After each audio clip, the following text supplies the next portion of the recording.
Hey, since we want to address some things in the prophetic, look at how God is aligning things, let's talk about this. A lot of times people like to talk about Jezebel. We know that it's not gender. Spirits don't have gender, right?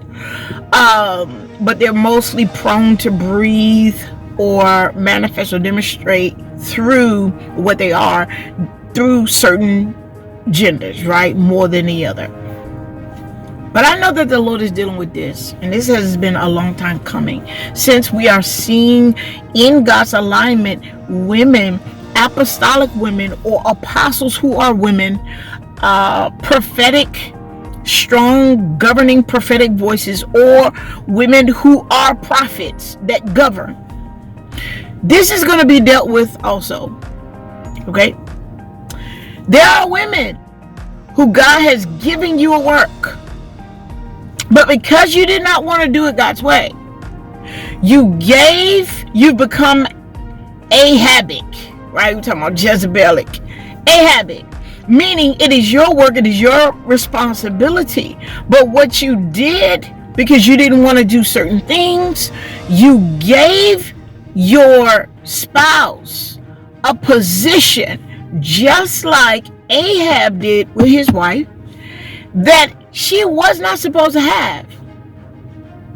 In your assignment, what you're responsible for, God wants you to do it. Your husband is your husband.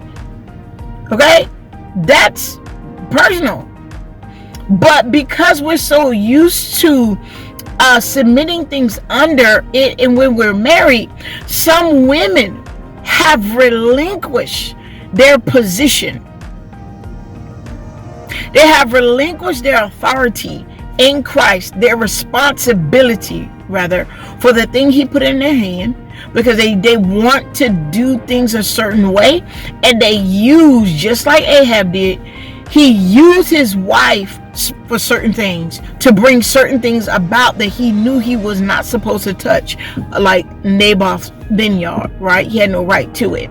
There are women that have done that.